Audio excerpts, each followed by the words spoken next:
Bonjour à toutes et à tous et bienvenue dans EJT Foot. Aujourd'hui émission spéciale dans notre petit studio télé. C'est la dernière de l'année, mais c'est aussi la dernière des anciens de l'émission qui dès janvier vont partir vers de nouveaux horizons. Mais en attendant, ils sont avec moi ce soir. Alors lui, alors qu'il est, il serait numéro 10 de l'en avant Guingamp s'il ne s'était pas fait les croisés, les ligaments croisés il y a 2 ans. Bien sûr qu'il a brisé sa carrière, mais il a su rebondir en dehors des terrains, en étant journaliste de terrain. C'est Kylian. Salut Kylian. Salut. Alors lui, pendant ces années JT Foot, il a déclaré sa flamme à la Ligue 1 car il aime ce championnat, même si le spectacle n'est pas toujours au rendez-vous. Les Rennes 3, les Amiens Metz, ça lui fait pas peur et ça, c'est Antoine.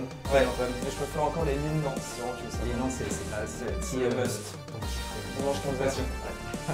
Et lui, il a souvent râlé contre cette Ligue 1 à l'heure où nous on se réjouissait d'un TFC Bordeaux le dimanche après-midi.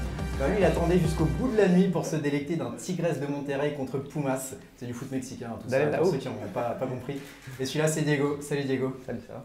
Et aujourd'hui, notre invité, c'est Marco, porte-parole des Indians. Les Indians, principal groupe de supporters toulousains. Salut Marco. Salut les gars. Et avec nous aussi, il y a Manu. Salut Manu. Alors lui qui a rejoint l'équipe cette année. On est très content que tu sois parmi nous pour cette émission. Salut les gars. Alors aujourd'hui, gros programme. On va revenir sur le match de mercredi. C'était TFC Lyon. TFC qui a perdu 2-1 contre Lyon. C'est la trêve, donc du coup on va débriefer la première partie de saison du TFC, les tops et les flops des Violets. On va parler de Dupraz, sa relation avec les supporters, le mercato à venir. On aura également Valentin et Léa qui vont nous rejoindre pour leur chronique, donc gros programme. Mais d'abord on va commencer avec l'actualité du TFC, c'est le TF Actu et c'est avec toi Manu. Tout à fait, ça commence avec une rumeur mercadière par le TFC en octobre pourrait signer au Napoli et être prêté dans la foulée à un club italien. A noter que les Grecs de l'Olympiakos étaient également sur le coup.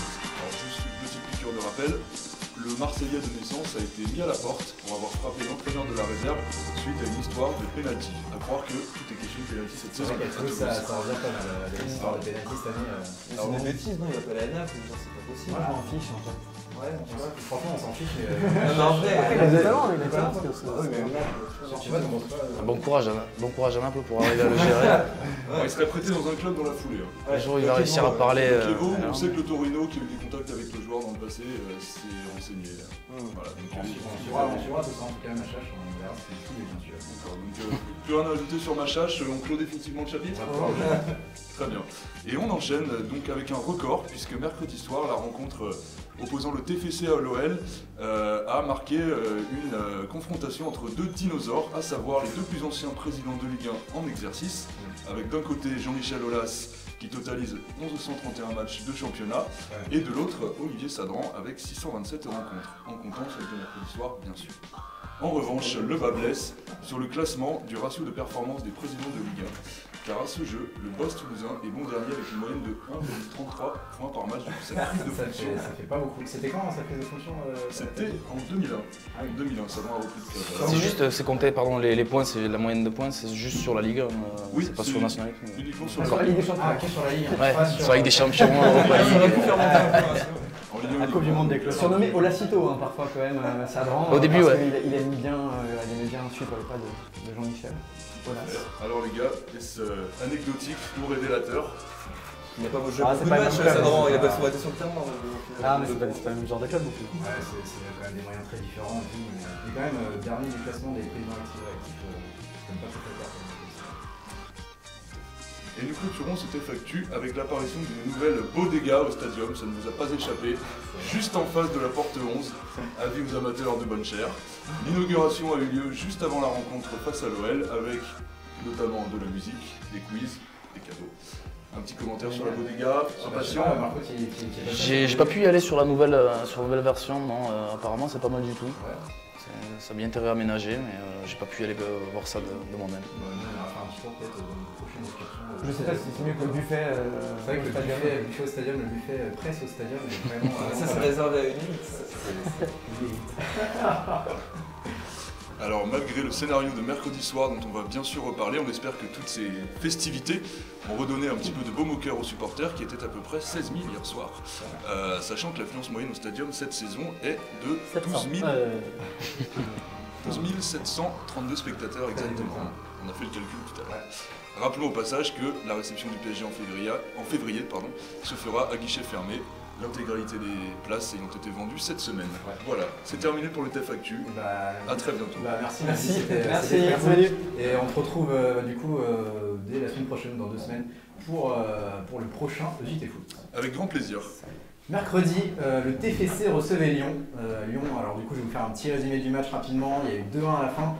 Lyon a ouvert le score par Fekir sur penalty à la suite d'une faute inexistante, je vais le dire maintenant sur Mariano, on en reviendra un peu plus tard. On va en débattre un peu quand même. On va en parler un peu plus tard, une faute très discutable en tout cas sur Mariano. L'OL a ensuite doublé la mise en fin de match sur un but un peu improbable quand on voit les acteurs de ce but-là. C'est un mouvement entre Marsal, Ferry et Raphaël, tous les trois entrés en jeu d'ailleurs, qui se sont retrouvés tous attaquants. Alors Raphaël c'est défenseur, Marsal c'est défenseur et Ferry c'est Diakabi c'est basketteur. Ouais, il y avait Diakabi aussi. Et le Ferry c'est milieu défensif. Donc là, les trois étaient aux avant-postes, c'était un peu n'importe quoi. Mais bon, ils ont marqué.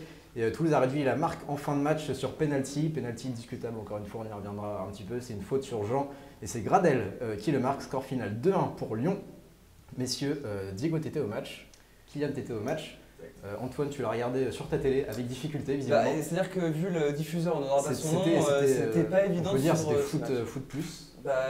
Ouais, c'était Foot Plus et c'était du coup streaming pour ma part et malheureusement ça marchait pas. Et toi Marco, tu étais au stadium aussi. Défaite du TEF du coup 2-1. Messieurs, qu'est-ce qu'on a pensé un peu de ce match du TFC, du jeu du TFC? On savait à quoi s'attendre, hein. Une équipe de Lyon qui allait forcément dominer le sujet, c'est la meilleure équipe, c'est les meilleurs joueurs. Forcément ça allait se dérouler comme ça. Moi j'ai pas vu un grand Lyon, donc je pense qu'il y avait quand même quelque chose à faire pour les Toulousains.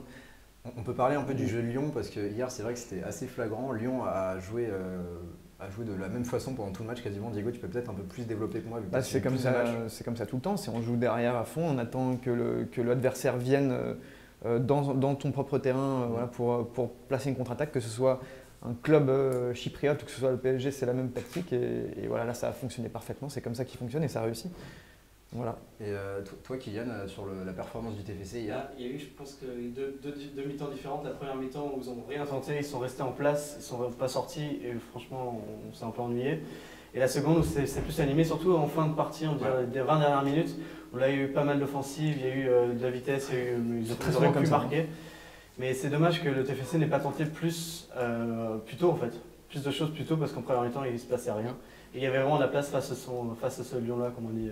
Marco, toi, vu des tribunes? Ouais, je rejoins un petit peu les deux analyses. Après, la question que je me pose, moi, c'est de savoir si vraiment c'était un petit peu le même match à Strasbourg, à savoir que l'adversaire n'est pas au son niveau. Donc, est-ce que c'est le TFC qui fait déjouer l'adversaire ou est-ce que c'est l'adversaire qui peut-être est en méforme en ce moment? Moi, j'ai l'impression que c'est surtout ça l'important, le principal du moment, c'est surtout d'essayer de faire déjouer l'adversaire. J'ai l'impression que le TFC cherche surtout à faire ça. Et se préoccupe pas trop de jouer vers l'avant. Et donc après on le voit quand on arrive à la 70e minute et que l'équipe adverse veut garder le résultat, à ce moment-là on a des occasions. Voilà, c'est un petit peu le... Comme Lyon, ça peut s'entendre. Ouais. Même si bon, voilà, il faut pas dire que forcément quand tu joues contre un plus gros, il faut mettre le but. Non, c'est compréhensible quand même. C'est compréhensible. Mais contre Strasbourg, pour le coup, ouais, c'est vrai que c'était un peu étonnant. C'est un peu les mêmes physionomies de match qu'on voit régulièrement. Où comme ça, on a vraiment cette impression qu'il y a une volonté de surtout faire déjouer l'adversaire avant de chercher à jouer. C'est un petit peu dommage, quoi. Après, un bon point qui a souligné, souvent on disait que le TEF il mettait pas assez d'envie parfois. Là hier ils ont quand même mis du cœur à la fin du match. Face à un gros, il y a toujours une motivation qui est supplémentaire. C'est juste la norme d'être motivé lors d'un match de foot lorsque tu fais ton travail. C'est la moindre des choses. C'est quand même un point positif quand on voit des joueurs qui se battent à la fin, ils ont tout fait. C'est juste normal en fait. C'est juste des gens qui font leur métier, tu vois. Si tu dois vraiment le voir de manière très cartésienne, c'est juste ça quoi. C'est l'inverse qui est pas normal, c'est sur 90% des matchs restants que c'est pas normal. On s'était habitué à l'inverse en fait, et c'est ça Ce que tu dis, Kylian, c'est que c'est très souvent comme ça. La première mi-temps, on se laisse dominer, on n'a pas de jeu. De toute façon, c'est comme ça depuis la première journée. Donc voilà, le TFC ne sait pas comment faire circuler le ballon, ne sait pas comment se procurer des occasions de manière normale. Et c'est toujours quand c'est un petit peu débridé qu'en seconde période, on lâche un peu les chevaux. C'est un peu de la réaction tout le temps en fait. Mais quand Pascal Dupré joue avec 5 attaquants en fin de match, c'est de la réaction, c'est pareil. Non, mais Pascal Dupré, je pense qu'il essaye d'être solide d'abord pour prendre des buts, et puis après on verra ce qui se passe. Et sur un peu de chance, on pourra marquer. Apparemment, ça marche pas. Exactement. C'est rare. Visiblement, même les équipes faibles, quand tu regardes le classement, même les équipes faibles, celles qui essaient de jouer, elles arrivent à s'en sortir. Quand tu regardes le classement de Dijon, quand tu regardes le classement d'Amiens ou de Strasbourg, c'est comme ça. Après, le classement, on peut peut-être pas trop s'y fier quand on voit les écarts qu'il y a entre les équipes. C'est quand même. Ça peut aller très vite. Oui, c'est mais minime, quoi. l'infime risque que certains ont pris, ça a joué dans leur faveur. Peut-être. Ouais, mais alors après, on voit quand même que globalement, le truc qui fait défaut au TFC en ce moment, c'est la confiance. Donc est-ce qu'il n'y a pas une recherche de confiance avant tout en essayant de s'asseoir sur une base défensive? J'ai l'impression que c'est ça, et qu'en fait, c'est un peu le serpent qui se mord la queue, c'est-à-dire qu'en fait, il n'y a plus l'assise défensive, du coup, il faut retrouver. Et du coup, le gros point fort. Pourtant, ça n'a pas bougé Après, derrière. il y avait une stat intéressante avant ce match, c'est à domicile, l'équipe du TFC, c'est la meilleure défense du championnat à domicile, c'était 5 buts pris. Donc le TEF, on peut comprendre qu'il s'appuie là-dessus à domicile. Oui, pour quel résultat? Est-ce que c'est parce qu'ils ont fait 0-0? C'est aussi pas mal ça, tu vois. Et l'assise défensive est clairement pas la même que l'année dernière. Franchement, l'année dernière, il y avait beaucoup moins de buts encaissés. Et pourtant, Lafont n'est pas même bon cette année, tu vois. Mais c'est juste que Il est plus sollicité par contre. Il est plus sollicité, mais par contre, derrière, c'est vrai qu'il y a une assise qui a été perdue. Derrière, ça va pas du tout. Pourtant, c'est les mêmes, mais ça va pas du tout. Alors Lafont, il a été sollicité, il a été notamment sollicité sur le premier fait de jeu du match. C'est le penalty accordé à Lyon sur une faute sur Mariano, exactement. On va revenir un peu là-dessus. Alors à vitesse réelle, Diego, nous on était en tribune sur le côté. Sur le latéral, voilà, latéral, merci, je cherchais le mot. Tribune latérale, nous on voit pas trop on se doute quand même très vite. Qu'est-ce qui te fait tiquer un peu? Tu me l'as dit hier. Le fait qu'il tombe lors de la deuxième foulée. Voilà, là j'étais pas 100% sûr évidemment, vu là où je suis c'est difficile à voir. Mais le fait qu'il tombe lors de la deuxième foulée, c'est quand même un indice qui montre que il y a Marco, t'étais en face. On était derrière, on était vraiment juste derrière le but. Et ouais, non, mais à ce moment-là, on comprend pas ce qu'il fait. Dans un premier temps, moi je comprends pas ce qu'il fait, pourquoi il tombe. Vraiment, quoi, je me dis, il a trébuché, il s'est tapé tout seul dedans. Sur le coup, vraiment, c'est. Ah non, c'est vraiment peut-être presque une demi-seconde après, quoi. Donc vraiment, à vitesse réelle, ça se voit. Il y a quand même un délai qui est assez important. On voit qu'il tombe pas qu'il n'y a pas d'impact, quoi. Donc sur le coup, c'était hallucinant. Je me demandais s'il n'avait pas sifflé une simulation. C'est très surprenant que l'arbitre assistant ne le voit pas quand même, parce que lui, pour le coup, il a un très bon point de vue. Mais voilà, on a toujours ce même problème avec les assistants en France, c'est que parfois ils osent juste pas donner leur avis, quoi. Et l'arbitre principal se retrouve souvent seul à juger. Et bien souvent, comme c'est le cas d'ailleurs cette fois-là, je pense qu'il n'a pas le bon angle de vue, l'arbitre. En fait, il est derrière, donc vu qu'il voit le joueur lyonnais devant le gardien, il se dit qu'il y a peut-être contact. Voilà, je vois pas qu'est-ce qu'on peut rajouter de plus. Puis ce que fait Julien aussi, un peu litigieux, donc je sais pas, peut-être que du coup, il est dans l'optique de se dire il faut que je siffle quelque chose, parce que. Mais bon, après, sur le coup, il n'y a rien du tout. Moi, je serais moins catégorique que vous quand même par rapport à ça, parce que pour moi, dès qu'il y a une faute qui est imputable au gardien, là c'est le cas pour le coup. Lafont, il est en retard. Il ne le touche pas, mais il est quand même condamnable d'une certaine manière, parce qu'il y a quand même ce geste d'aller vers le joueur sans toucher le ballon. Alors ça, touche pas le joueur, mais touche pas le ballon. D'un côté, Mariano évite le gardien quand même. Voilà, et c'est ce que je crois qu'on en parlait tout à l'heure. Au final, si Mariano prend le gardien, ça peut se passer exactement de la même manière. Vous voyez, avec la même course, il peut le prendre aussi. Donc, oui. Ouais, mais pour moi, si tu le touches pas, tu peux pas siffler faute, quoi. Je sais pas si on peut vraiment. Non, absolument pas. C'est pas possible ça. Sur l'arbitrage aussi, il y a eu d'autres petits faits de jeu pendant le match. Alors il y a eu le penalty à la fin signé pour le TFC. Là, sur ce côté-là, est-ce que la faute est plus flagrante? Corentin Jean est un film. Il n'y a pas grand-chose. Pas grand-chose non plus. Le problème, c'est ça, c'est qu'en fait, mais c'est le problème plus général des arbitres français, c'est qu'en fait, ils font très souvent, il y a une erreur sur un fait de jeu et ils n'arrivent pas à passer outre cette erreur, et à partir de ce moment-là, ils perdent complètement le fil du match. Ils essaient de rééquilibrer. En deuxième mi-temps, c'était du grand n'importe quoi. Il y a un moment où ils laissent un avantage sur un penalty à Toulouse, c'est-à-dire qu'ils laissent l'avantage, qu'il y a un corner derrière et ils donnent corner. Enfin, il y a eu des trucs comme ça où on se dit il est complètement perdu, il sait plus du tout où il en est. Et c'est ça le problème en fait récurrent de l'arbitrage français, c'est qu'ils n'arrivent pas à se rattraper de cette première erreur. Sur l'arbitrage justement, on va écouter Jean-Michel Aulas, le président de l'OL, qui hier s'est arrêté en zone mixte. Et du coup il est revenu sur l'arbitre du soir, c'était François Le Texier. Et on se rappelle qu'il l'avait félicité dans un tweet, Jean-Michel Aulas, il y a quelques semaines, c'était après le match 3 Amiens il me semble, quand il y a eu des petits soucis avec la goal line. On va écouter Jean-Michel Aulas sur ce qu'il a dit hier de la prestation de François Le Texier. Certains diront que peut-être sur le premier penalty, il n'est pas flagrant, mais le deuxième non plus, celui pour Toulouse. Et puis surtout, j'ai trouvé qu'il y avait quelquefois des mots, des expressions qui ne mettent pas les arbitres dans les meilleures conditions. En tout cas, je confirme avant et après le match que M. Le Texier est un excellent arbitre. En plus, il est jeune, il est moderne. Alors, il est jeune, il est moderne. Il a 27 ans. C'est vrai Je qu'il suis a d'accord, 27 ans. c'est un des meilleurs arbitres français. Pour le coup, je rejoins Jean-Michel Aulas, c'est peut-être notre meilleur arbitre à l'heure actuelle et c'est affolant parce qu'il a 27 ans. Je crois que c'est sa deuxième saison dans l'élite. Et c'est un des seuls qui communique avec les joueurs. Et c'est par là qu'on doit passer. Sa gestion de la goal line technologie l'autre jour, c'était quand même assez impressionnant. On rappelle un peu l'événement. Il y avait un souci avec la goal line qui s'est déclenché alors que le ballon n'était pas rentré. C'était lors du match 3 Amiens. Et il y a eu un moment de flottement de quasiment 10 minutes. Et là, on a vu du coup les discussions entre l'arbitre et ses assistants. Sur le match d'hier, après Jean-Michel Aulas, il ne peut pas critiquer le Texier, sachant que déjà son équipe a gagné. Il ne va pas critiquer derrière.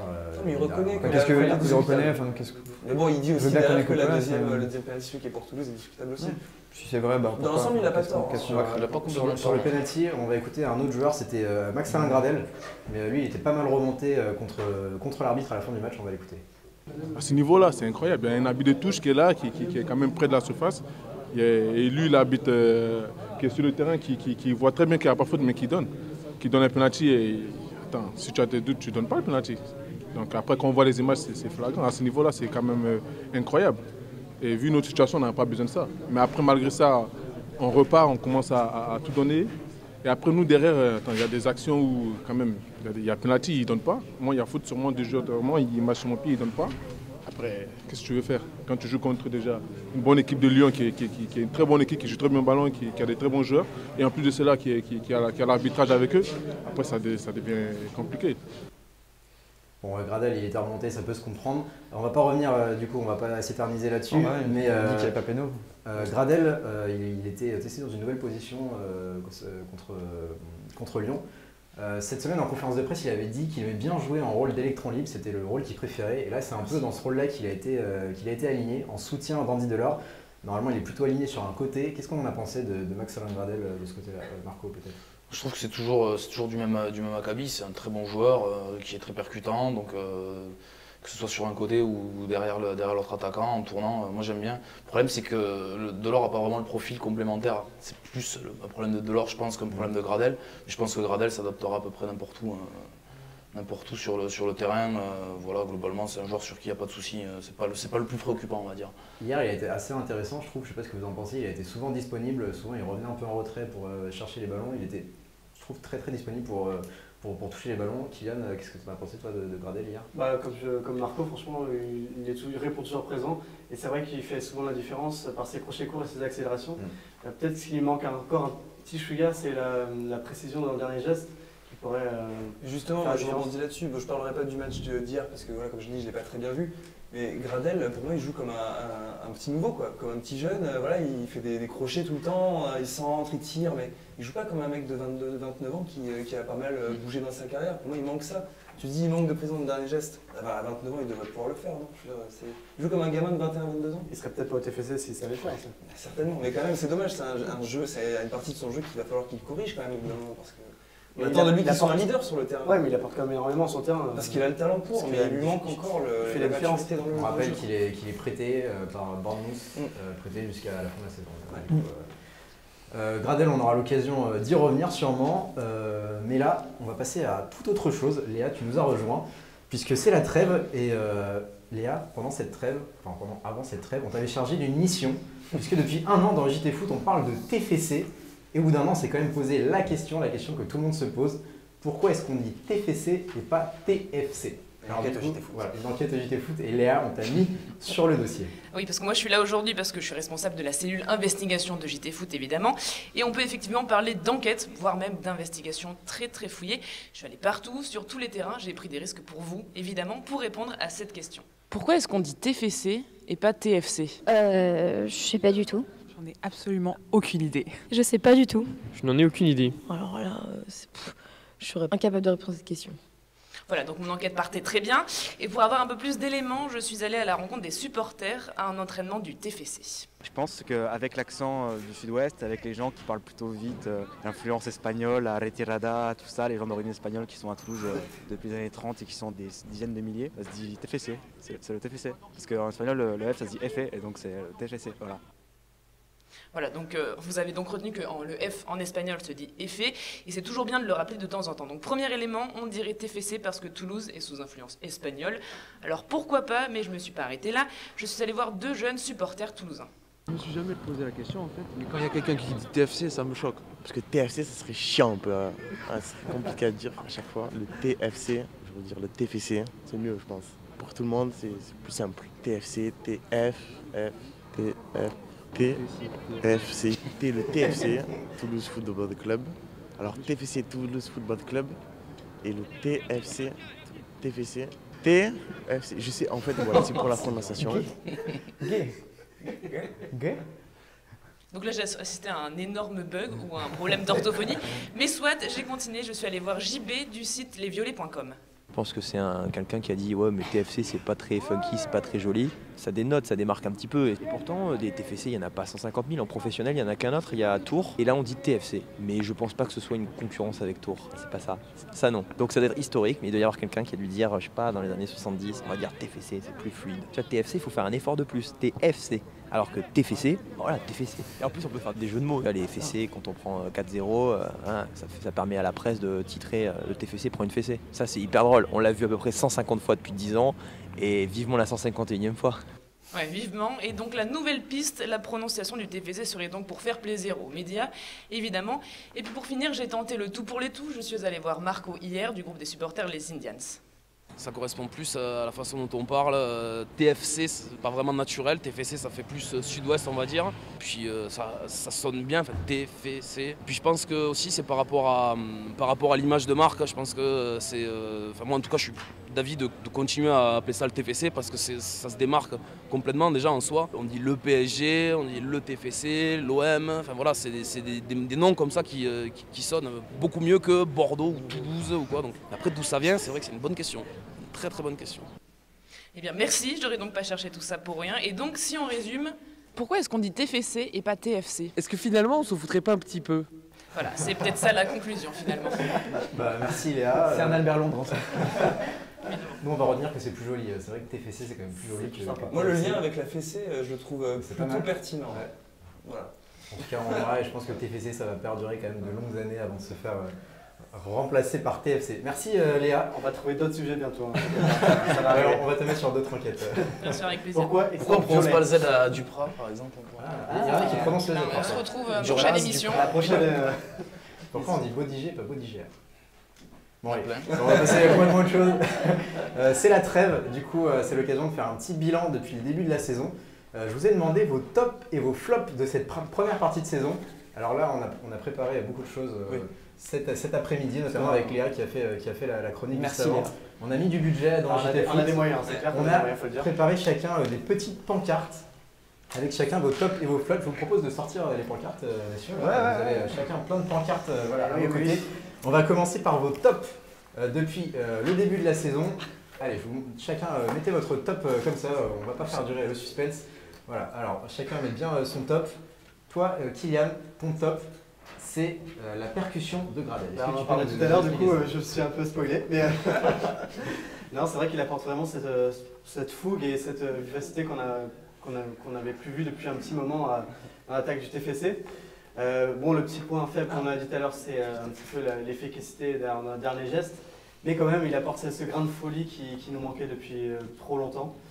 Et c'est lui qui peut, parce que le jeu du TFC, on y viendra tout à l'heure peut-être pour les flops, n'est pas encore, il n'y est pas. Donc lui, il apporte cette chose qui fait l'étincelle d'un match peut-être du TFC. Les gars, sur Gradel, on est globalement d'accord On a parlé déjà. Ouais, non, si, il apporte un petit plus, mais moi de là, le mettre en top, franchement... Non. Bah, désolé, mais j'en ai pas vu énormément. Toi, Antoine, ton top, c'est la formation. Toujours la formation. Ouais. Toujours la formation, parce que au TFC, chaque année, soit des jeunes sortent, soit des jeunes confirment. Cette année, il y a les deux. On a quand même découvert Kelvin Amian, qui est une super révélation en Ligue 1, capable de jouer dans l'axe, à gauche, à droite. L'an dernier, super pratique. On l'a déjà vu quand même. On l'a vu, mais là, on l'a vraiment découvert. Là, c'est devenu un taulier. C'est un peu plus dur à gauche quand même, je trouve. C'est plus dur à gauche, il a du mal. C'est pas son poste. Jouer à trois postes différents, c'est jamais facile. Surtout pour un latéral quand tu joues sur ton flanquier. Il est latéral droit, il joue à gauche vu que Monger est blessé. Il a déjà joué aussi en charnière quand notamment Julien était blessé. Moi, je l'ai préféré dans l'axe qu'à gauche, par exemple. Enfin, je trouve qu'à gauche, il est pas trop ça. Donc j'aurais pu mettre Amian, mais j'ai mis la formation parce que voilà, je voulais aussi parler de ceux qui continuent à confirmer. Lafont, hyper sollicité, toujours aussi solide. Diop, capitaine cette année, c'est quand même pas rien pour un jeune formé au TFC. Et puis ça pousse derrière. Sangaré, Boigard. Ouais, voilà, Boigard qu'on a vu quelques fois, intéressant, je trouve. La relève, elle est déjà présente. On parle même de jeunes Driss Khalid, je crois. Enfin voilà, la relève est là, les cadres. Andrés Khalid, il n'a pas encore joué. La réserve marche plutôt pas mal aussi. Ouais. Ils ont des résultats exceptionnels en U17. Mais moi, je suis pas vraiment d'accord avec toi parce que je pense que la formation, c'est quelque chose qui est apparu les années précédentes. Cette année, il n'y a pas de jeune qui est sorti quand même. La formation, toujours.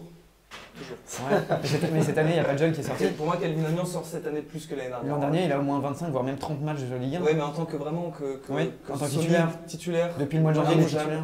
Diop m'impressionne moins cette année. Je trouve plus en difficulté que l'année dernière. Il était très solide. Là, il a des failles.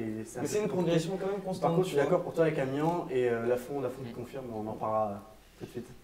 Bah justement, parce que toi, Marco, le top que tu as choisi, c'est la Lafont. C'est avec 2 F, du coup, c'est pas je sais jamais s'il faut un ou deux F, je suis désolé. C'est un F. Ouais, je sais jamais si c'est un ou deux F, mais. C'est 2 fois plus fort cette année, peut-être.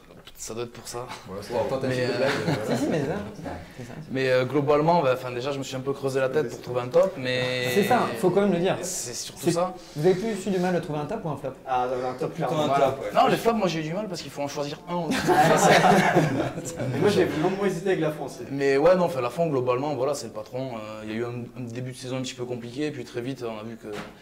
Dès qu'il se met au niveau qui est le sien, voilà, il n'y a pas photo, c'est le meilleur joueur de l'équipe. Et on oublie qu'il a quand même 18 ans. Quoi. Ouais, il a 18 ans. On oublie ça, on attend d'un gardien qu'il soit au top niveau. Vu que ça fait longtemps qu'on le voit titulaire, on a l'impression que c'est. On parle beaucoup de Kylian Mbappé, mais il faudrait qu'on parle autant de Lafont. C'est un petit prodige, ouais. C'est gardien. Toi, Diego, j'ai l'impression que tu n'avais pas vraiment de top dans l'équipe. Du coup, tu nous as mis il y a des équipes pires. Moi, j'ai mis il y a des équipes pires. C'est quand même un parcours de relégable qui est en train de réaliser le TFC. Combien de points? 19 points avec 19 points. C'est quasiment autant qu'il y a 2 ans quand ils ont 2 points de plus que la période. Normalement, tu te maintiens pas avec ce nombre de points. Je vois pas vraiment d'amélioration. Je vois zéro amélioration dans le jeu. Je vois peu de joueurs qui progressent de manière individuelle aussi. Lafont, ok. Andy Delors, bien moins bon. Même la défense centrale, bien moins forte. Moi, ce qui me rassure, c'est de me dire qu'il y a des équipes qui sont vraiment larguées. Metz, voilà, c'est la charrette du classement. Lille, pour moi, c'est une équipe qui a des joueurs niveau Ligue 2. Et c'est beaucoup plus le bazar au sein du club de Saint-Etienne, au sein du club de Bordeaux, qu'au sein du TFC. Voilà. Et il y a aussi Angers et une ou deux autres équipes. C'est pour ça que j'ai pas réellement peur. Voilà, je me dis, le vrai point fort, c'est qu'il y a des équipes très faibles. Et pour compter sur la faiblesse des autres plutôt que sur leurs arguments. J'ai presque pas trouvé de top en fait. C'est ça, c'est par défaut. Tu cherches les tops ailleurs. Justement, là, tu vas pouvoir peut-être être plus dans ton élément, puisqu'on va passer au flop. Depuis le début de la saison, du coup, messieurs, vous avez chacun vos petites pancartes, vos pancartes de flop. On les soulève tout en même temps ou alors on a un petit suspense? Vous pouvez les soulever tout en même temps, comme ça. Festival de flop. C'est plus sympa, on a travaillé beaucoup sur ces belles pancartes. Oula, c'est pas ça, moi. Oula, j'étais direct. Toi, j'ai passé l'étape supérieure. Ouais, on va commencer par toi, Kylian. Toi, ton flop de la saison, c'est le jeu, on en a parlé. C'est dommage pour du football quand même, mais c'est le jeu. Bah oui, clairement, on s'ennuie. Il n'y a pas d'idée, comme j'ai dit tout à l'heure. On ne sent pas d'idée directrice en fait avec Duprat, à part de l'envie, de la solidarité, pardon. On sent rien d'autre en fait. Et ça n'a pas évolué depuis le début de saison. Donc c'est ça qui est inquiétant. Il y a quelque chose dont on n'a pas parlé tout à l'heure sur le match d'hier soir, sur le match face à l'OL. C'est celui qui est censé être le dépositaire du jeu quand même, Gianni Mboula. On parle un peu de ce match, de ce joueur. C'est vrai qu'on l'avait pas dans le jeu, évidemment, ni dans les flops. Dans le jeu, Mboula est compris dedans. Et je pensais, en fait, j'ai pas mis Mboula parce que je pensais que les copains allaient le mettre. Le match hier, c'est au-dellà d'être mauvais en fait. C'est la nonchalance, c'est du. Je sais pas comment dire. Il sait pas jouer en équipe, il fait pas les passes dans les pieds. En fait, c'est un joueur de foot. Et se regarde. C'est un joueur de foot, c'est ça la question. Il se regarde en jouant, c'est un truc de fou. Après, il est quand même capable de bien jouer. Non, mais attends, il a fait un match, attention. Contre Caen. Voilà, contre Caen. On sait qu'il peut bien jouer quand même. Ouais, en fait, c'est ça qui est frustrant, il a une qualité technique assez exceptionnelle. Sur les premiers appuis, il peut éliminer n'importe qui. Le problème, c'est qu'on sent qu'il n'est pas encore physiquement suffisamment en forme. Non, c'est pas question de forme. Ça fait 4 mois. C'est bon. Oui, l'envie, mais même d'intelligence. Est-ce que c'est un joueur de foot? Est-ce que c'est quelqu'un d'intelligent? Est-ce que c'est juste c'est plus l'envie, je pense, parce que est-ce qu'il a vraiment envie de se relancer, ce mec? Ou est-ce qu'il a pas juste envie de jouer une carrière? Juste son attitude, il va pas se relancer. Et le problème, c'est qu'il pense qu'il vaut mieux. C'est ça le problème, c'est qu'il pense que là, Toulouse, c'était quand même un tremplin pour aller vers un grand club. En plus, il le dit. Son nom, c'était quoi à l'OM, on le rappelle? Mboula, quand même. Faut quand même le dire. Donc il va falloir arrêter de se regarder dans un miroir et jouer pour les autres. Parce que hier, c'est inadmissible le match qu'il a fait. C'est incroyable. Hein. Hier, il y avait des replis défensifs qui ne se faisaient pas, mais c'était dingue. Même dès qu'il a le ballon, il attendait avec le ballon, il repassait derrière, il faisait ses petits contrôles. Alors, c'est pas lui qui perd la balle sur le penalty, mais non. Avant ou après, je sais plus, il dribble 3-4 joueurs en plein centre de son milieu de terrain, de son camp, pardon. Et il perd la balle, mais c'était incroyable de voir ça. Il avait 3-4 solutions. C'est bien, on a déplacé le. Du coup, non mais Imboula, c'est le dépositaire. C'est lui qui est censé, être le dépositaire du jeu. C'est une équipe qui mise sur un joueur technique quand même au milieu pour jouer au football. C'est quand même dommage. Toi, Antoine, ton flop, c'est Durmaz. Ah ouais, j'ai mis Durmaz. Pourquoi Durmaz? Parce que je trouve que, et alors Marco va peut-être pas en parler, moi je trouve qu'il joue d'un crédit qui est beaucoup trop important et surtout qui ne semble pas faiblir. Je sais pas si tu es d'accord avec ça, mais pour moi Durmaz est adoré des supporters et c'est pas justifié. Il a été blessé aussi cette saison. Il a été blessé, oui, il s'est blessé à l'aine, je crois. Ça fait pratiquement un an maintenant que c'est compliqué. J'ai l'impression que c'est un petit peu celui qui est, comme tu dis, qui a beaucoup de crédit auprès des supporters. Parce qu'il représente un petit peu, j'ai l'impression, l'évolution de la relation qu'on a eue avec Duprat aussi. C'est-à-dire que lui, depuis un an, il est dans le dur et j'ai l'impression qu'ils n'arrivent pas à se comprendre l'un l'autre et que du coup, plus ça va et plus ils sont en clash.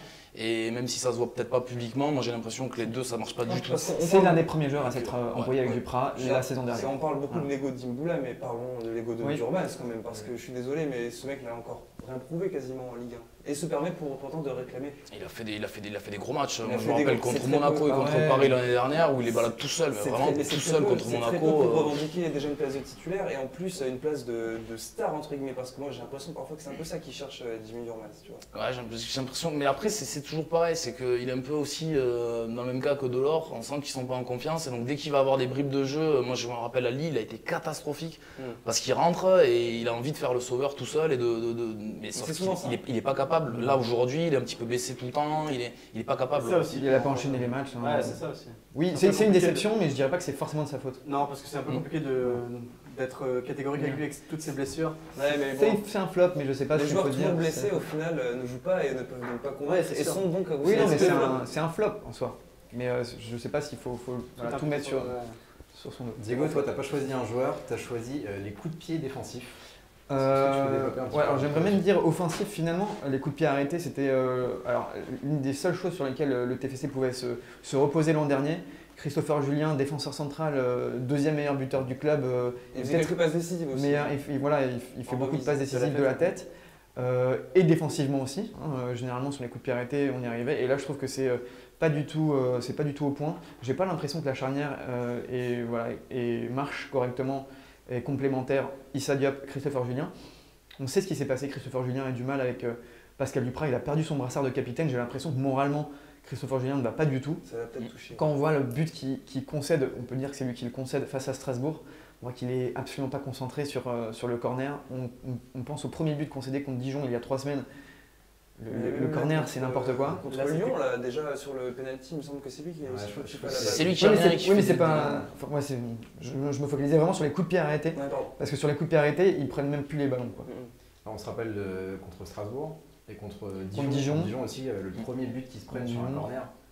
L'équipe ne bouge pas du tout. Et puis il y a Guingamp aussi, où je crois que c'est un corner, mais c'est pareil, c'est Julien qui fait n'importe quoi. Il n'est pas du tout tout de suite, je sais pas. On sait qu'il a été un peu courtisé cet été, l'été dernier par Marseille notamment. Peut-être que ça l'a un peu troublé. Je sais pas. C'est vrai que c'est sa relation avec Pascal Duprat, on peut le dire. Ils se sont embrouillés, il a perdu son brassard de capitaine. Christopher Julien n'est pas du tout concentré uniquement sur football. C'est un petit peu le point commun qu'on a un petit peu tous, j'ai l'impression, c'est que vraiment il y a, humainement parlant, en tout cas sur le plan humain, Duprat arrive pas vraiment à... C'est quelqu'un qui arrive à galvaniser quand il arrive quelque part et on est captivé par le personnage et puis après qui très rapidement finit par... on a l'impression par moment... Je veux dire, moi, Julien, je le comprends un petit peu aussi quand il s'est fait défoncer sur 3 ou 4 matchs d'affilée en conférence de presse tout le temps. Duprat lui a mis des... Il a vraiment été très dur avec lui. Pareil avec Delors, pareil avec Julien du coup. Duprat, on y reviendra un petit peu plus tard. Toi Marco, dans tes flops, t'as mis le fonctionnement du club. Ouais, alors j'ai pas réussi à rentrer sur la seule ligne. C'est pas grave. T'as mis 2 F. T'as mis 2 F. J'ai pas mis 2 F. Ah, fonctionnement. Mais j'ai mis 2 N. Le fonctionnement du club, est-ce que tu peux Ouais, globalement, ben voilà, je crois que beaucoup de monde se demande un petit peu où est Olivier Sadran. Alors on l'a vu, on l'a entreaperçu hier. On l'a entreaperçu dans les couloirs du stadium très discrètement. Mais c'est surtout que ce qui est très bizarre, c'est qu'en fait on comprend pas s'il veut déléguer complètement à Jean-François Soucas la direction du club ou si finalement c'est lui qui prend les décisions. Par exemple, je prends le cas de Duprat. Moi j'ai l'impression que globalement il y a pas mal de monde au sein même du club, au niveau du personnel administratif, même qui a du mal à s'entendre avec Duprat et que personne n'ose le dire vraiment publiquement. Et donc quelle est la position? Enfin, est-ce que c'est Sadran qui va décider de quoi que ce soit par rapport à Duprat ou pas? Est-ce qu'il est suffisamment impliqué dans le club pour prendre les décisions? Quand je regarde le mercato de cet été où on a eu Imboula, où on a eu Gradel, enfin des prêts, etc. Quelle a été son implication? Quelle a été l'implication des dirigeants? On ne sait pas, c'est toujours pareil, c'est toujours dans l'opacité la plus totale. Et ça, franchement, quand on voit la position actuelle du club, moi, c'est un des trucs qui me fait le plus peur parce qu'on peut se dire, il y a des signaux qui sont encourageants, mais au niveau de la direction, c'est pas ça du tout. Si on prend le cas de Pascal Duprat, concrètement, c'est quand même difficile de virer un mec qui t'a sauvé de nulle part, quoi, il y a 2 ans. Après, c'est ça en fait, j'ai l'impression que le principal truc, c'est Duprat voilà, reste quand même un peu, a toujours cette image de sauveur au sein du club. C'est bien écorné quand même. Alors c'est bien écorné, mais quand même, s'il n'était pas là, le club serait plus en Ligue 1. Il y a toujours ce truc-là qui revient toujours et encore. Ouais. Ça pourrait revenir encore quelques années, si Pascal Duprat est encore là. On parlera du Duprat plus tard, je pense. Mais oui, moi, juste pour revenir sur le club, oui. Est-ce que le directeur sportif fait un vrai travail de directeur sportif? Voilà, il y a pas beaucoup qui fait quoi en fait? C'est juste ça, qui fait quoi? Il n'y a pas beaucoup de clubs entre guillemets de seconde zone qui ont des directeurs sportifs qui vraiment ont un boulot. C'est quand même un club qui ne se veut pas de seconde zone. C'est un club qui avait l'ambition d'être dans les 10 premiers. C'est un club qui se cherche, entre les deux. C'est Duprat, il a un peu un rôle de manager. C'est lui qui a décidé du mercato principalement cet été. C'est lui qui fait venir Gradel, c'est lui qui fait venir Imboula. C'est lui qui fait venir Delors. Il l'a appelé directement. C'est un club qui navigue entre les deux parce que la taille de la ville fait que ça devrait être un grand club, un moteur de la Ligue 1. Mais l'attrait de la ville globalement pour le football n'est pas assez grand pour que ce soit vraiment un grand club de foot. On y reviendra juste après, mais là il y a Valentin qui nous a rejoint avec une chicha sur la table. Je pense que tout le monde l'a remarqué, du coup que tu es venu avec cette énorme chicha sur la table. Puisque toi Valentin, tu vas nous parler de la relation entre Duprat et la fumette, c'est ça? T'es une fiotte. Non, je déconne. Ça commence bien. Ça commence très fort. Ça va commencer très très fort. Elle est vraiment... Non, elle est pas allumée. Elle est pas allumée, mais faut faire comme si. On aurait pu pousser le concept. Marco, peut-être un petit peu? Non, merci, je te laisse. Les caméras zooment sur le banc des remplaçants. Le nuage se dissipe légèrement. On commence à distinguer du bleu marine. Ah! Le bonnet de Pascal Duprat. Il vient d'allumer sa chicha. Goût violette, sa préférée. Depuis le début de la saison, il est dans le dur, le coach. Alors il a repris sa dope. 0-0 contre Metz le 18 novembre. Il y avait Asso et Coton en face. Avant le match, Pascal s'étonnait que son narguilé avait de l'eau verte. Non, Pascal, c'était pas le parfum pomme granny. Mais alors vous me direz, d'où lui remonte cette passion? Parce que la chicha et Duprat, c'est pas qu'une histoire de fumette. En réalité, tout commence en février 2016. Duprat est consultant pour Canal+ et J+1. L'émission qu'on regarde tous en replay pour voir les 10 minutes de bonheur de Julien Cazard. Le Cédric Barbosa de la calembour footballistique. C'est à l'époque où Aurier se fait connaître pour ses talents de jongleur verbal sur Periscope. Grande des performances, dirait Paganelli. Duprat, lui, il veut faire pareil, mais il craque. Il parodie le joueur du PSG, à grands coups de fiotte, de gaze, de cousin, chicha verte à la main. L'addiction débute. Toulouse, en difficulté et proche du néant de la Ligue 2, fait appel aux Savoyards. Une idée sur le contrat signé? Charbon illimité. Et les parfums ne sont pas. Avant l'ultime rendez-vous, face à Angers, décisif pour le maintien, il lâchait son célèbre discours. Non, non, non, pas celui des couverts dressés, il n'y a plus qu'à manger. Non, non, non, je suis juste bon à sucrer les fraises. Tu parles, il les fume les fraises, oui. La suite, on la connaît. Le coup franc de Baudigé, le maintien assuré. Des bons souvenirs, hein, Marco? Il était, Marco. Mais pendant tout ce temps, hein, te fais pas de bile. Hein. Le pompier de service faisait comme Johnny. Il allumait le feu. Les soirées de samedi soir au stadium, c'est toujours la même rengaine. La descente du bus, le retour au vestiaire, les mots aux joueurs, fumant. Puis l'entrée sur le terrain, la pression des dernières minutes avant le coup d'envoi, le coup de sifflet de l'arbitre. Il retourne vers sa zone technique. L'épais brouillard envahit la pelouse. La météo s'est gâtée? Non, non, faut pas exagérer. Un fumigène craqué par les Indians? Non, non, quand même. Pascal nous enfume, comme toujours. Oubliez les gestes techniques dans la surface de réparation. À quoi bon les combinaisons qui partent de la moitié de terrain toulousaine pour finir dans la lucarne du gardien adverse? Non, non, nouveau parfum, nouveau départ. Au milieu de la saison dernière, Duprat avait choisi de mettre de l'or sur son matériel d'argent. Ouh là là, même la détache n'a pas fait ça. Après le transfert de Trero et de Braithwaite, il voulait charbonner. Allô Yannick, ça te dit du charbon toute la saison? Bien sûr, patron. Saveur café corsé. Dernièrement, Pascal a tenté les parfums agrumes. Ça pique la gorge. Alors il a besoin de se faire entendre, de crier. Et il s'en prend aux supporters. Désolé Marco. Mais le pire, c'est qu'il a aussi fait fumer les types de la billetterie du TEF. Quoi? 20 € pour aller voir TEF Bordeaux un mardi d'hiver à 18h45? Autant le regarder à la téloche avec son kebab sauce samouraï et sa chicha perso, sans déconner. Mais bon, on est sûr que ça ira. Il trouvera bien un parfum à sa mesure. Chocolat suisse, ramené par Montbanger? Fruit de la passion de Gradel? Ou peut-être des petites biscottes suédoises de Dormaz et Toivonen? Vous préférez quoi, les gars? Biscotte suédoise ou biscotte, ça peut être sympa. Une expérience. En tout cas, casse pas ta pipe, Pascal. Et si t'arrives pas à te détendre un peu, dis-lui que tu l'aimes à ta compagne. La chicha, je te veux, si tu veux de moi.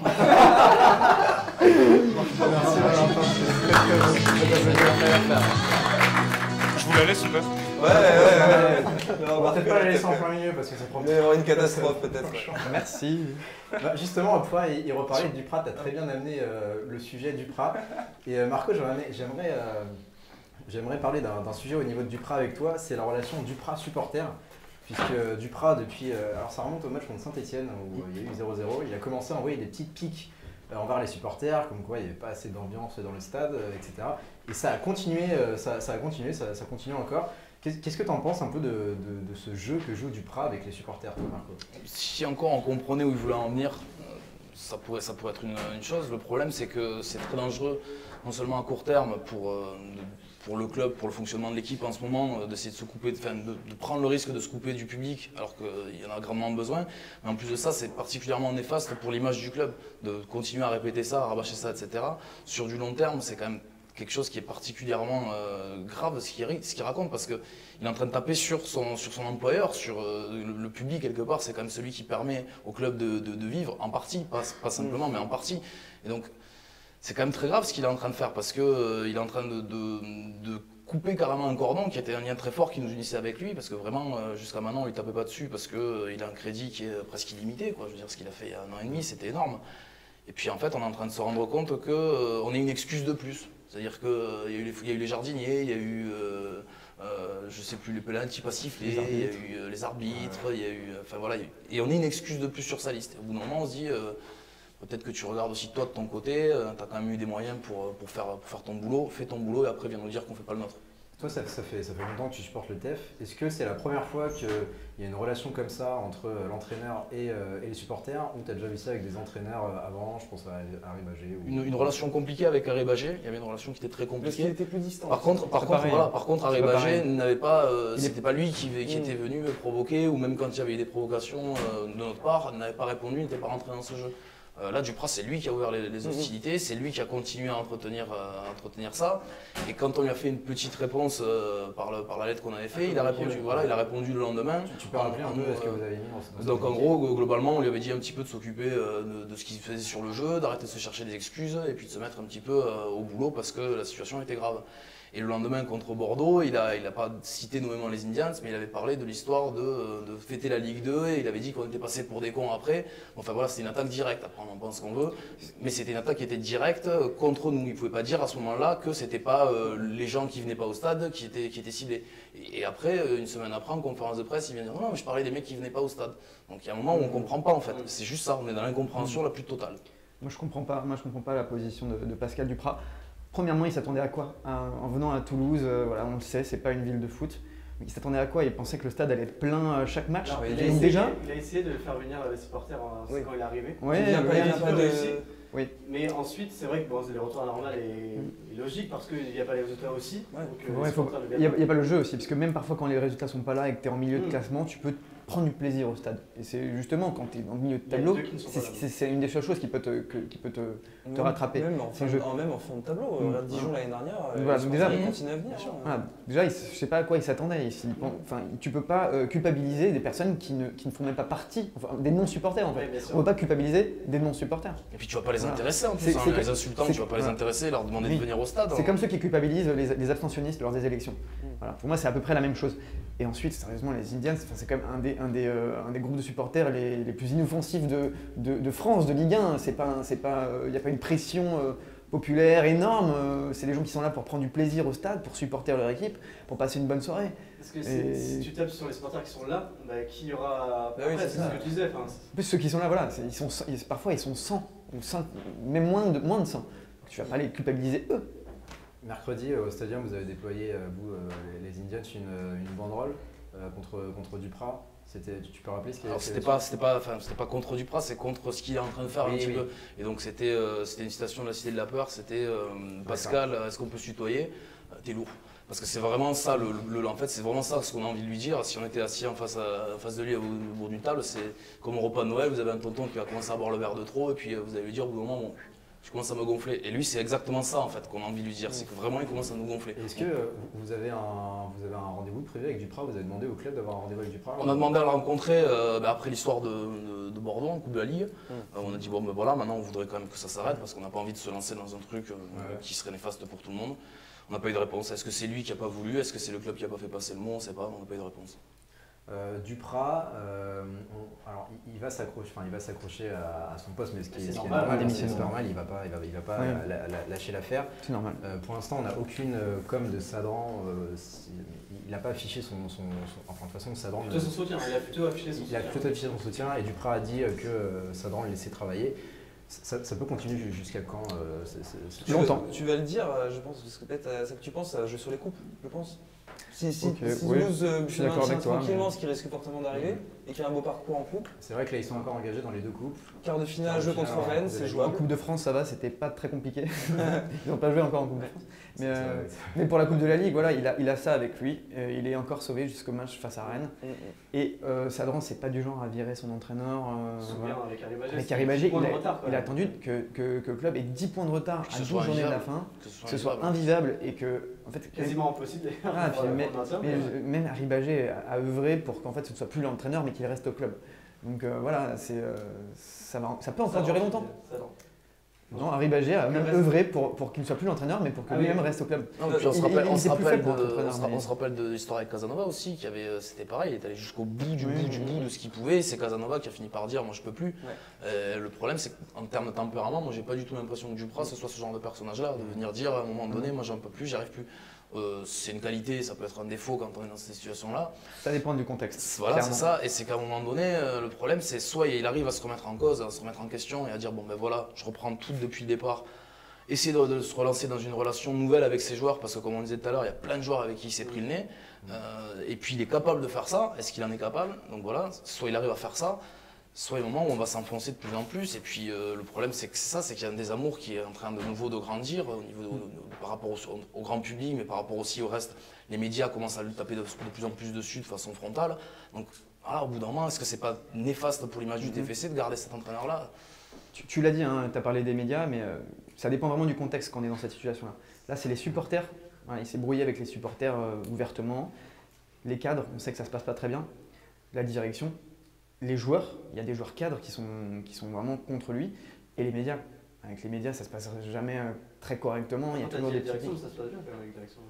Non, pas Sadran. Enfin, je parle de plus. Voilà. Moi, je suis pas convaincu. Alors après, ils disent rien, mais il n'y a pas que Sadran. On a quelques retours, nous en tout cas, de personnes qui connaissent les gens qui travaillent au club. Et il y a beaucoup de monde avec qui il commence à y avoir des achoppements, notamment Arribagé. Il s'entend avec qui en réalité? C'est la question aussi qu'il faut se poser.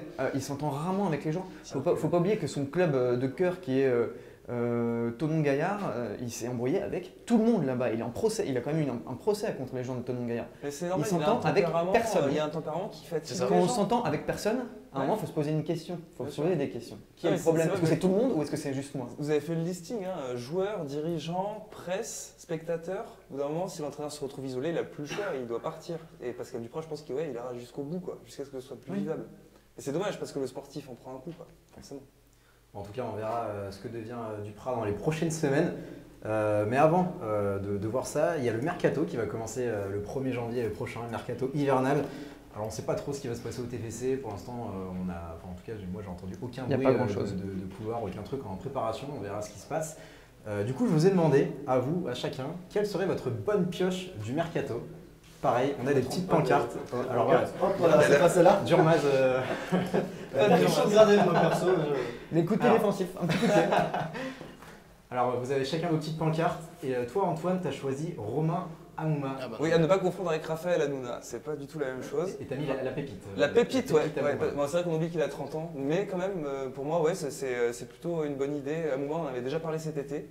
L'été dernier, pardon, et le joueur a l'avantage d'être abordable en termes de salaire, puisqu'on sait qu'à Saint-Etienne, il y a un plafond de salaire qui est quand même pas hyper élevé.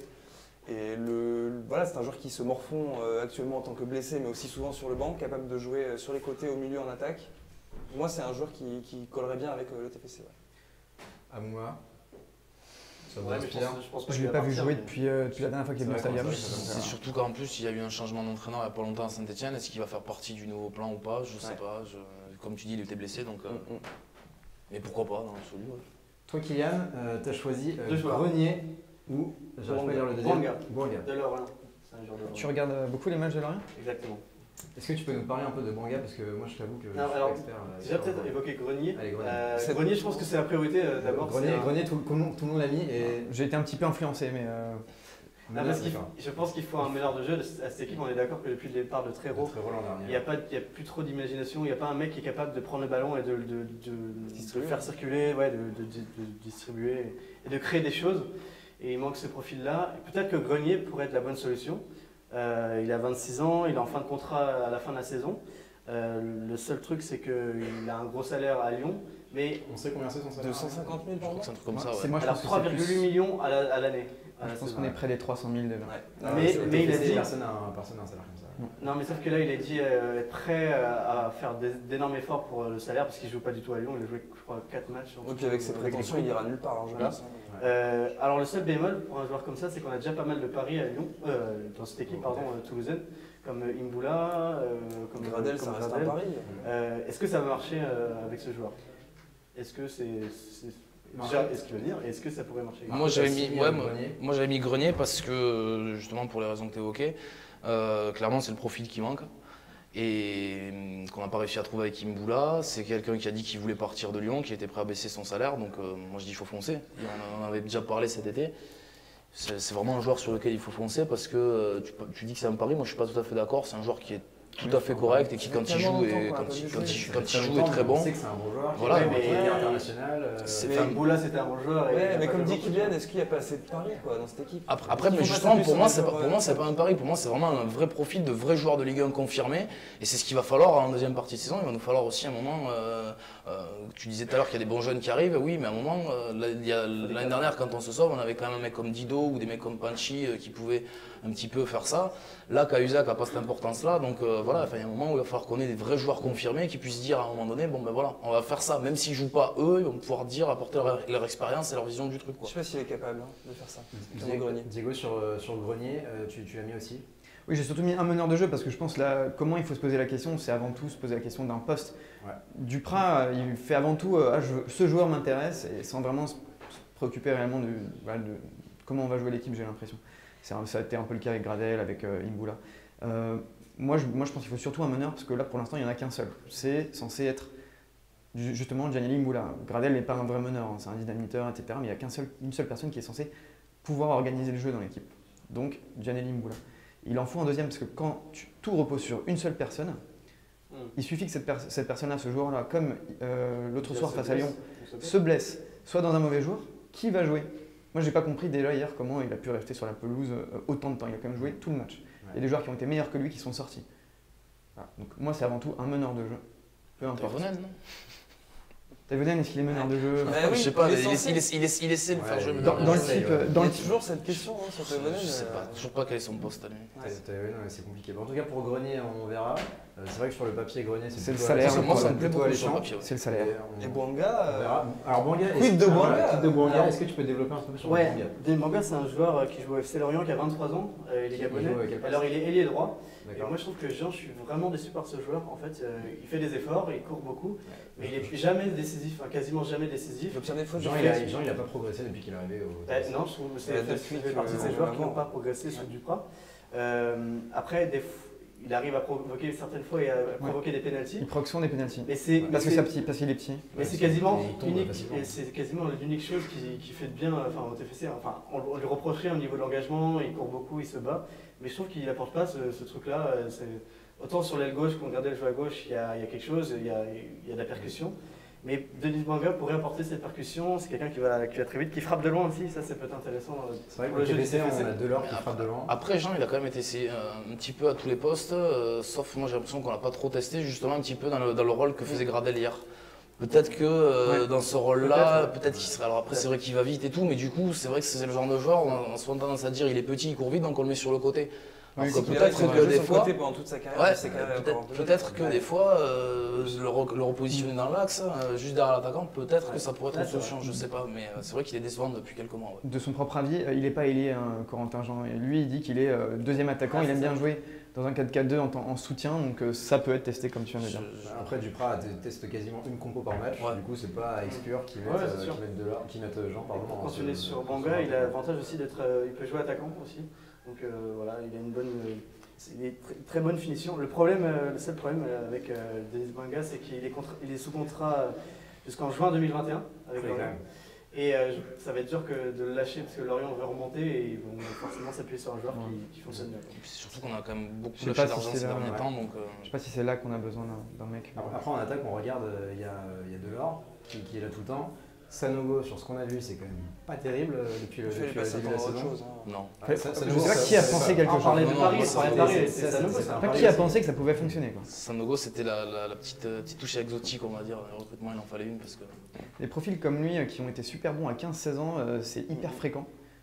Voilà, quand tu es bon athlétiquement, quand tu es grand, c'est beaucoup plus facile quand tu joues contre des joueurs qui ont ton âge et qui n'ont pas encore atteint physiquement ta carrière, mais une fois que tu es dans le haut niveau, ça part des films. Mais par contre, plus que Sanogo, ce qui est un petit peu étonnant, c'est le choix qui a été fait. Le profil, ça peut être une idée d'avoir un attaquant comme ça qui est complètement différent de ce que peut apporter Delors. Et c'est là, par rapport aux compétences de la cellule de recrutement ou de Duprat, je sais pas qui a vraiment fait le forcing sur ce dossier-là, mais de se dire à un moment donné, ok, l'idée est bonne, mais ce mec-là, c'est pas possible, il a pas joué. J'ai l'impression qu'il a une jambe plus courte que l'autre. Tu parles de cellule de recrutement. Tu parles rien que courir. Tu parles de cellule de recrutement, mais finalement, la cellule de recrutement n'a pas fonctionné parce qu'il n'y a pas besoin d'une cellule de recrutement pour voir ce genre de joueurs. Pour voir les joueurs de Ligue 1, de Ligue 2, c'est pas une cellule de recrutement dont tu as besoin. Une cellule de recrutement, c'est quand tu vas. Voilà, c'est juste hyper vieux. Pour moi, une cellule de recrutement, c'est quand tu vas en Colombie, c'est quand tu vas en Bulgarie, c'est quand tu vas au Sénégal, voilà, et que tu vas dénicher des pépites. Là, voilà, t'es juste allé voir en Ligue anglaise, quoi, enfin en première ligue. Quoi. Bon, en tout cas, on verra ce qui se passe du coup au mercato, puis on continuera à voir Sanogo. Tous les week-ends, on ne le voit pas beaucoup, mais on le voit par intermittence. On voit légèrement, on voit s'échauffer sur le bord du terrain. Voilà, c'est déjà pas mal. On va passer à toute autre chose. Marco, on t'a préparé un petit quiz. Alors, c'est Kylian qui a préparé ça cet après-midi. En fait, que pour moi? Que pour toi, exactement, que pour toi. On va te donner deux propositions et tu vas nous donner celle que tu préfères. Tout de suite, sans réfléchir, c'est le à un moment donné tu préfères Marco. Alors, je te préviens Marco, j'assume pas tout. Mais, on l'avait fait avec Julien, on l'avait fait avec Panchi. Vas-y, voyons, vas-y. Alors, ça s'appelle le à un moment donné. C'est une expression toulousaine. Hein. Alors, à un moment donné, Marco, c'est plutôt, alors c'est facile, Indiana Tolosa ou Indiana Jones. On commence tranquillement. Indiana Tolosa. À un moment donné, tu préfères de l'or ou de l'argent? De l'or, je suis pas alors très. Alors que notre maillot est. C'est pas grave, c'est pas grave. Le déco nous laisse tomber. De l'or? Ouais, je suis pas très matérialiste, donc on va dire de l'or. Ok. T'es plutôt tifo ou tofu? Tifo, clairement. Sieste Ribagé ou purge sous Duprat? Oula, Joker. Il n'y a pas de Joker. Non, allez Duprat quand même, parce que quand même. Roust sur Canada. Alors, à un moment donné, le samedi soir, Marco, t'es plutôt à jeun ou complètement blanc? Plutôt blanc, je dois avouer. C'est naze. Complètement plein. Wow. À un moment donné, Marco, tu préfères les ultramarines ou les Gris Angels? Oula, allez, les Green Angels, on va dire. Ah, il a répondu, moi je pensais qu'il répondrait pas. On va dire les Green Angels. À un moment donné, Marco, tu préfères la fond ou la forme? La fond. Pour les vacances, Marco, tu es plutôt Sri Lanka ou Somalia? Sri Lanka, ça me. Ouais, quoique. Ouais, Sri Lanka. Somalia, tu prends Pour un repas de famille, Marco, plutôt sauté de veau ou Christophe Robot? Ah, Robo, tous les jours.